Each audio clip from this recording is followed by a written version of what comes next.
फिर से आपकी सेवा में अध्याय 1 श्री राम के जीवन गाथा का 8वां अंक लेकर उपस्थित हुआ हूँ। इस अंक में हम इस बात पर फोकस करेंगे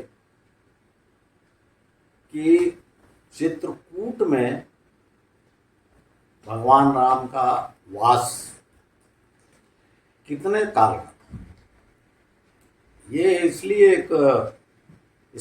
इसको सुलझाना जरूरी है क्योंकि जब भी आप चित्रकूट जाएंगे तो आप देखेंगे कि चित्रकूट के जो पंडे पुरोहित हैं वो कहते हैं कि राम यहाँ 11 वर्ष, कई तो एकदम एग्जैक्ट बताते हैं 11 वर्ष 11 माह 11 दिन है।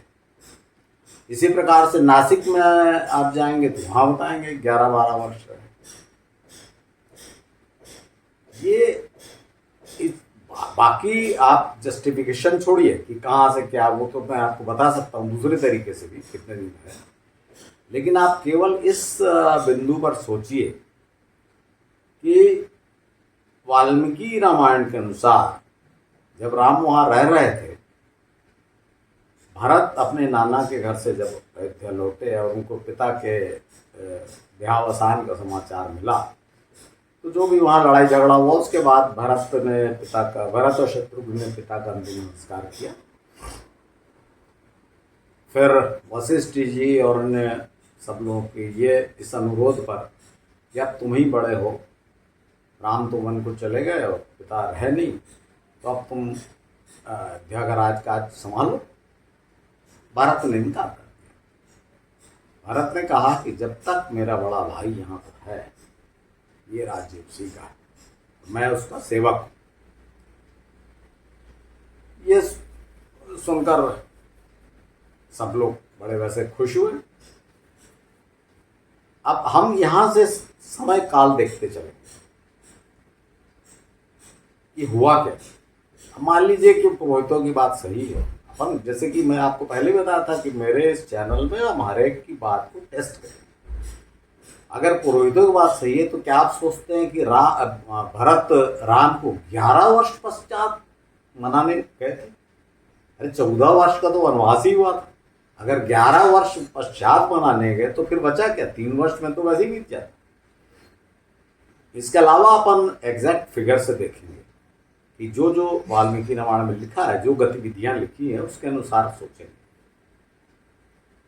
कि राम के अयोध्या से निकलने के पश्चात जब एकाध वीक में, एक हफ्ते में सुमंत्र श्रृंगवेरपुर से वापस लौट गए तो उसके बाद कुछ दिनों बाद उनके राम के नहीं लौटने से बीमार हो गए, दशरथ जी नहीं रहे। इस बीच में भरत को सूचना भेज दी गई थी, भरत शत्रुघ्न को बिना ये बताया कि क्या हो रहा है, उसको सूचना भेज दी गई थी कि आ जाओ वापस, शीघ्र वापस आओ। तो उनको कैके प्रदेश से लौटने में मान लीजिए घोड़े पे भी आना जाना हुआ तो भी 15 दिन जाना 15 दिन आना मान लीजिए। वैसे वाल्मीकि रामायण के वर्णन के अनुसार तो 6 रात 7 रात लगी थी, फिर भी अपन बढ़ा के लेते हैं समय को कि 15 दिन में अश्वारोही वहाँ पहुँचे जो दूत है, और फिर एक आध दिन में तैयार होकर वहाँ से भरत निकले, 15 दिन आने में लगा तो 1 महीना इसमें। इस बीच में दशरथ जी नहीं रहे। फिर भरत वहाँ 15 दिन रुके। क्यों रुके कि अंतिम संस्कार वगैरह किया अपने पिता का, और उसके पश्चात जो शोक का पीरियड है 13वीं वगैरह होती है, ये सब किया तो 1.5 माह भी दिए। उसके इस बीच में चूंकि भरत मन में ठान चुके थे कि राम ही राजा होंगे और मैं उनको मना के ले आऊँगा, इसलिए भरत ने अपने एक टुकड़ी, सेना की एक टुकड़ी मजदूरों के साथ इस बात के लिए भेज दी थी कि रास्ता साफ कर लेते। कि बहुत छोटा सा पॉइंट है, लेकिन आप इस बात को रामचरितमानस में और वाल्मीकि रामायण में भी उठाया गया है कि लक्ष्मण भरत को पूरी सेना लेकर आते हुए देखकर बहुत क्रोधित हो जाते हैं और लक्ष्मण कहते हैं कि लगता है कि हमको ये भरत अब समाप्त करने ही आ रहा है, जिससे इसको अयोध्या का राज संभालने में कोई इसको दिक्कत ना हो। ये प्रश्न कई लोगों के मन में भी उठेगा कि हो सकता है भरत इसलिए सेना, तो मैं इसलिए बता रहा हूँ कि भरत सेना ले क्यों गए। तो जो इस पीरियड में भरत ने तैयारी की कि रास्ता साफ करवाया, कांटे साफ करवाए रास्ते के, अयोध्या से लेकर श्रृंगवेरपुर तक और आगे भी। उसके बाद सब तैयारी करके अपना शोक का काल जो होता है वो बीत जाने के पश्चात भरत वहाँ से निकले। तो उनके साथ में शत्रुघ्न थे ही, सब माताएं थी, तीनों सारे गुरुजन थे, आमात थे, सेनापति, पूरी सेना थी। जब ये मान लीजिए कि एक आध हफ्ते में, इनको भी ज़्यादा टाइम लगा, मान लीजिए 15 दिन लगा श्रृंगवेरपुर पहुँचने। तो कुल कितना समय, ये कुल कितना समय अधिकतम आप जोड़िए तो 2 माह से ज़्यादा नहीं। क्यों मैं ये इसलिए बोल रहा हूँ इस पीरियड को जोड़ने को कि जैसे ही भरत लौटते हैं वापस, राम मानते नहीं। वो जो मैं पिछले एपिसोड में ही आपको बता चुका हूँ कि क्यों नहीं मानते, किस तरह से लौटा देते हैं। और भरत उनसे ये निवेदन करते हैं कि ठीक है, राजा तो आप ही रहेंगे, आप न जाए अयोध्या, कोई बात।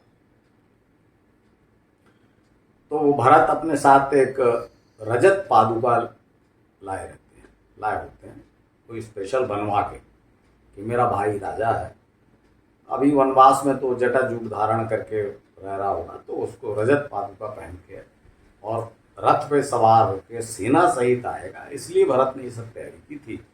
बड़ी सेना ले गए थे, हाथी घोड़े सब, और रजत पादुका लेके गए। जब रात नहीं मानते तो वापस लौट आते हैं भरत। ये सब अच्छा। उसके बाद फिर राम लक्ष्मण से कहते हैं कि लक्ष्मण, यहाँ रहना ठीक नहीं है, क्योंकि यहाँ के जो तपस्वी हैं, मुनि हैं, वो हमको घूर घूर के देखते हैं। क्यों? क्योंकि अब सबको पता लग गया कि हम अयोध्या के राजकुमार हैं। अयोध्या के राजकुमार का, क्षत्रियों का यहाँ होने के कारण हो सकता है इस क्षेत्र पर भी, यहाँ के शांत जीवन में खलल पैदा हो। राक्षस जिनको वो कहते थे अनार्य, वो भी यहाँ आक्रमण करें। इसके अलावा भरत भी यहाँ अब देख लिया है तो बार बार आता रहेगा कि ये हो गया, वो हो गया। राज्य में तो उलझनें चलती रहेंगी, तो बार बार हमको डिस्टर्ब करने आता रहेगा। तो ये तपस्वियों के जीवन में जो इस तरह के विघ्न डालना ठीक नहीं है। तो हम यहाँ से चलते हैं। और राम वहाँ से लक्ष्मण सीता के साथ निकल गए। तो कुल इन सब घटनाओं को आप जोड़ के देखिए कितना समय लगा। 2-3 महीने से अधिक नहीं होता किसी भी तरह से, मान लीजिए 6 माह। लेकिन आप ये सोचिए, कहाँ 6 माह, कहाँ 11 वर्ष, बहुत अंतर। अब इसको आगे भी देखेंगे आप कि जो मैंने कुछ माह बताए, यही समय ठीक है। क्योंकि आगे क्या होता है आप देखिए, टोटल समय तो अपने पास फिक्स है 14 साल, इसी में सब कुछ करना है। आगे दंडकारण्य भी जाना है, सीता हरण, नासिक प्रवास, गोदावरी तट पे, फिर राम को ढूंढते हुए जाना, तैयारी करना, लंका पर अटैक करना, वापस आना। 14 वर्ष में सब कुछ है। तो इसलिए संभव ही नहीं है कि 11 वर्ष चित्रकूट में रहे। 11 चित्रकूट का समय कुछ माह का ही हो सकता है अधिकतम, इससे ज़्यादा नहीं हो। दूसरी बात मैंने आपको बताई थी कि वो सेना लेकर क्यों गए थे, रजत पादुका लेके गए थे। उन्होंने राम की खड़ाऊ नहीं निकलवा दी वहाँ, वो रजत पादुका लेके गए थे। और उसमें उन्होंने कहा कि ठीक है, अब आप इसमें, राम से कहा कि अब थोड़ा इसमें अपना पैर डालिए, पैर डाल के निकाल लीजिए। और उन रजत पादुकाओं को वे अपने सिर पे रखकर वापस लौटे थे भरत, क्योंकि उन्होंने कहा था राम से कि अब आपके स्थान पर आपकी ये पादुकाएं ही अयोध्या की गद्दी पे रहेंगी, और जब आपके तरफ से ही हम राज्य करेंगे, राजा तो आप ही रहेंगे। मैं दोस्तों इस ये अंत करने से पहले, इस एपिसोड का आपको एक बात बता देना चाहता हूँ कि कि आप यहाँ कैरेक्टर्स पे जो चारित्रिक दृढ़ता है, चाहे वो न सिर्फ राम बल्कि भरत, सबकी चारित्रिक दृढ़ता को देखते चलिए। ये है कैरेक्टर। सिर्फ भगवान बोल देने से आप, जो उनका कैरेक्टर है इतना जबरदस्त चरित्र, जिसके असंभव होने के कारण एक मानव के लिए, इसलिए उनको भगवान की वो हम बाद में चर्चा करेंगे। पर आप, मेरा खाली ये कहना है कि अभी तक के जितने एपिसोड आए उसमें हमने जो राम की वीरता शूरता, जैसे वो 16 साल की आयु में ही गए थे, उन्होंने राजकुमार, एक 16 साल का सुकुमार राजकुमार गुरु के साथ निकल गया, पैदल गया, घास की शैया पे शयन किया, ताड़का को मारा, सुबाहु को मारा, उसके बाद वो पैदल जनकपुर गए, वहाँ उस अद्भुत शिव धनुष को तोड़ दिया। ये सब उनके जो लौटते में परशुराम से जो घटना घटी, कि फिर से दूसरा जो उसी टाइप का धनुष था उस पर चढ़ा दिया, परशुराम जी हार मान के सब अपना राजपाट उनको सौंप के चले गए।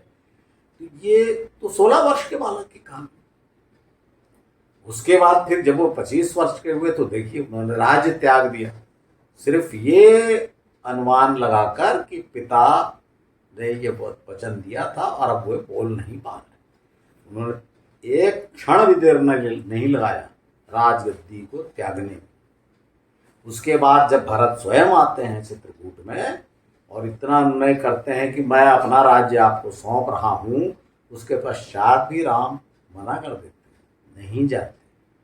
और न सिर्फ नहीं जाते बल्कि उसके बाद भरत बार बार न आए, मुझको बार बार मनाने का प्रयत्न न करें, इसलिए वे सघन वन में आगे प्रवेश कर जाते हैं। ये इन बातों पर आप ध्यान दीजिए। इस मेरे एपिसोड में गुत्थियां तो हम सुलझाएंगे, सही बातें बताएंगे, वो तो है ही है, पर मूल जो उद्देश्य है कि राम के चरित्र पर ध्यान दीजिए, न सिर्फ राम के बल्कि उनके शेष तीनों भाइयों के चरित्र पर भी ध्यान दीजिए। धन्यवाद।